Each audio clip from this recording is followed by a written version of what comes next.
안녕하세요. 오늘은 TCP 샘플러드 공격이 실제 파이썬 코드로 어떻게 만들어지는지 우리 같이 한번 제대로 뜯어보겠습니다. 스크립트를 한 줄 한 줄 따라가면서 이 공격이 도대체 어떤 원리로 서버를 다운시키는지 제가 명확하게 정리해 드릴게요. 이론으로만 알던 걸 코드로 직접 확인하는 거니까 아마 굉장히 흥미로울 겁니다. 자, 오늘 우리가 살펴볼 순서입니다. 먼저 이 씨nem플러드 공격의 기본 원리가 뭔지부터 알아볼 거고요. 그 다음에 스크립트가 어떤 도구를 가져오고 어떻게 자신의 정체를 숨기고 그리고 공격용 패키지를 어떻게 만들어내는지 차근차근 따라가 볼 거예요. 마지막으로 실제 공격을 실행했을 때 어떤 결과가 나오는지 보고 핵심 내용까지 요약해 드릴 테니까요. 이 순서만 잘 따라오시면 공격의 전체 그림을 확실하게 이해하실 수 있을 겁니다. 코드를 바로 들여다보기 전에 잠깐만요. 이것부터 확실히 해야 합니다. 바로 이 공격의 핵심 아이디어죠. 어떻게 하는지를 아는 것보다 왜 이게 통하는지를 이해하는 게 훨씬 중요하거든요. 이 질문이 SYN 플러드 공격의 본질을 정확히 꿰뚫고 있어요. 정말 그냥 안녕하세요 하고 인사만 건네는 걸로 어떻게 서버 전체를 마비시킬 수 있을까요? 이건 마치 수천, 수만 명이 동시에 어떤 집 초인종만 누르고 냅다 도망가 버리는 그런 장난의 디지털 버전이라고 생각하시면 딱 맞습니다. 자, 정상적인 통신은요, 3-way 핸드식, 우리말로는 3단계 악수라는 아주 예의 바른 절차를 따릅니다. 먼저 클라이언트가 서버에게 syn이라는 신호를 보내요. synchronize, 즉 동기화하자는 뜻인데 쉽게 말해 저기요, 대화 좀 할 수 있을까요? 하고 문을 두드리는 거예요. 그럼 서버는 syn/ack 신호로 응답합니다. 네, 좋아요. 저도 준비됐는데 거기 정말 계신 거 맞죠? 하고 확인하는 거죠. 마지막으로 클라이언트가 ack, acknowledge의 약자인데 네, 저 여기 있어요. 하고 최종 확인 신호를 보내주면 그제야 비로소 둘 사이의 연결이 확립되는 겁니다. 아주 신사적인 방식이죠? 공격은 바로 이 지점에서 시작됩니다. 공격자는 첫 번째 단계, 즉 대화 좀 할까요? 하는 SYN 요청만 죽어라 보냅니다. 수천, 수만 번씩요. 그럼 서버는 예의 바르게 네, 좋아요. 거기 계시죠? 하고 일일이 응답하면서 문을 열어놓고 기다리겠죠. 하지만 공격자는 마지막 확인, 즉 ACK 응답을 절대로 보내주지 않아요. 결국 서버는 오지도 않을 대답을 하염없이 기다리면서 모든 자원을 낭비하게 되고 나중에는 진짜 정상적인 사용자가 접속하려고 해도 더 이상 받아줄 여력이 없게 되는 거죠. 자, 이제 이론은 알았으니 실제 코드로 들어가 보죠. 모든 작업에는 도구가 필요하잖아요. 이 스크립트의 첫 번째 단계는 공격에 필요한 파이썬 도구들, 그러니까 라이브러리들을 작업대로 불러오는 과정입니다. 스크립트 맨 위를 보면 이렇게 여러 라이브러리를 임포트하면서 시작하는데요. 이 중에서 오늘 우리의 공격 임무에 아주 결정적인 역할을 하는 녀석이 하나 있습니다. 바로 스케피라는 라이브러리입니다. 여기서 네트워크 패킷이라는 말이 나오는데 이건 인터넷에서 데이터가 오고 갈 때 잘게 쪼개진 데이터 조각, 뭐랄까 데이터 꾸러미 같은 거라고 생각하시면 돼요. 근데 이 스케피는요, 이 데이터 꾸러미를 우리 마음대로 조립하고 보내고 엿보고 심지어 위조까지 할 수 있게 해주는 정말 막강한 도구입니다. 그래서 흔히 네트워크 패킷의 스위스아미 나이프라고도 불리죠.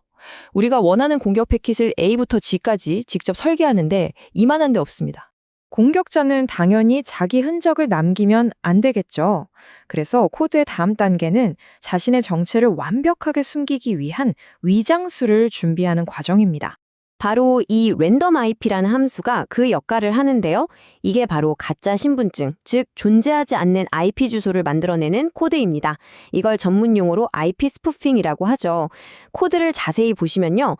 0부터 255 사이의 숫자를 무작위로 4번 뽑아서 그 사이에 점을 찍어 이어붙이는 아주 간단한 원리예요.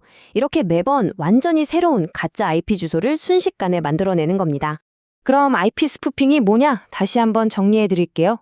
인터넷 데이터 꾸러미, 즉 IP 패킷을 보낼 때 보내는 사람의 주소, 즉 출발지 IP 주소를 가짜로 위조하는 행위를 말합니다. 목적은 단 하나, 바로 공격자의 진짜 신원을 숨기는 거죠. 핵심은 이겁니다. 패킷을 보낼 때마다 매번 다른 가짜 IP 주소를 쓰니까 서버 입장에서는 공격자가 누군지 추적하는 게 거의 불가능해지고 공격자는 네트워크상에서 유령 같은 존재가 되는 겁니다.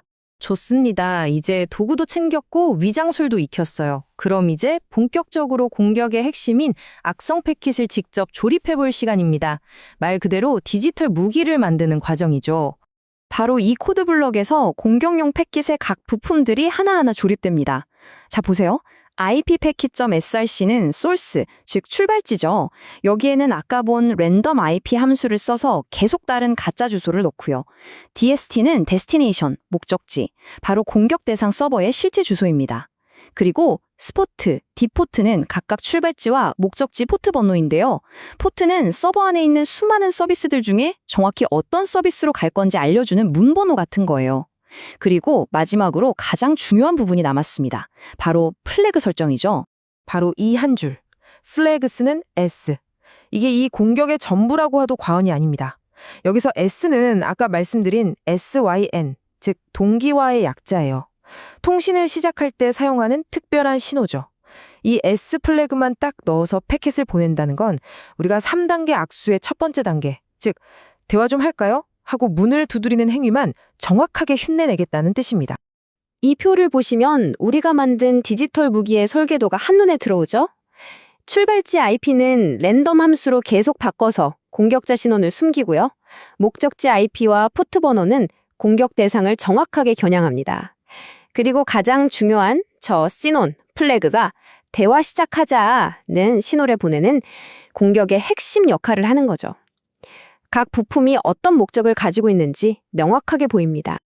자, 이제 무기도 다 만들었겠다. 발사해야겠죠? 스크립트의 마지막 부분으로 넘어가서 이 공격이 어떻게 시작되고 그 결과는 어떻게 나타나는지 확인해 보겠습니다. 바로 이 send라는 명령어가 우리가 공들여 만든 무기를 발사하는 방아쇠입니다. 실제 코드에서는 반복문, 즉 루프 안에서 이 명령어를 수없이 빠르게 호출하겠죠. 그렇게 되면 목표 서버를 향해 우리가 조립한 패킷이 정말 홍수처럼 쏟아져 들어가는 겁니다. 스크립트를 딱 실행하면 화면에 이렇게 계속해서 다른 IP 주소가 출력되는 걸 볼 수 있습니다. 이게 뭘 의미할까요? 바로 우리가 의도한 대로 IP 스푸핑이 아주 성공적으로 작동하고 있다는 확실한 증거입니다. 그리고 스크립트는 마지막에 우리가 요청한 개수만큼 패킷을 성공적으로 보냈다고 알려줍니다. 지금 이 예시 화면에서는 딱 5개만 보냈죠. 하지만 실제 공격에서는 이 숫자가 5개가 아니라 50만 개, 500만 개가 된다고 한번 상상해 보세요. 서버가 과연 버텨낼 수 있을까요? 자, 오늘 내용이 조금 복잡하게 느껴졌을 수도 있는데요. 여러분이 이번 시간을 통해 꼭 기억하셔야 할 핵심 개념들만 다시 한번 간단하게 정리해 보겠습니다. 오늘 배운 내용의 핵심 딱 4가지입니다. 첫째, 정상적인 TCP 통신은 3단계 악수를 거치는 신뢰 기반의 시스템이라는 점. 둘째, 신와이언 플러드 공격은 그 신뢰를 악용해서 마지막 악수를 의도적으로 하지 않는 방식이라는 것. 셋째, 공격자는 IP 스푸핑이라는 기술로 가짜 신분증을 계속 만들어내면서 자신의 정체를 숨긴다는 것. 그리고 마지막으로 스캐피 같은 강력한 라이브러리 덕분에 이런 복잡한 공격 패킷도 아주 쉽게 만들 수 있다는 점. 이 4가지는 꼭 기억해 주세요. 그리고 이 모든 내용은 우리를 가장 중요한 다음 질문으로 이끌어줍니다. 자, 이제 우리는 이 공격이 어떻게 작동하는지 그 원리를 알게 됐습니다. 그렇다면 서버나 네트워크 관리자 입장에서 이런 공격을 어떻게 막을 수 있을까요? 공격을 이해하는 것이야말로 방어의 첫걸음입니다. 이 질문에 대한 답을 한번 고민해 보시면서 오늘 수업 내용 정리를 마치도록 하겠습니다.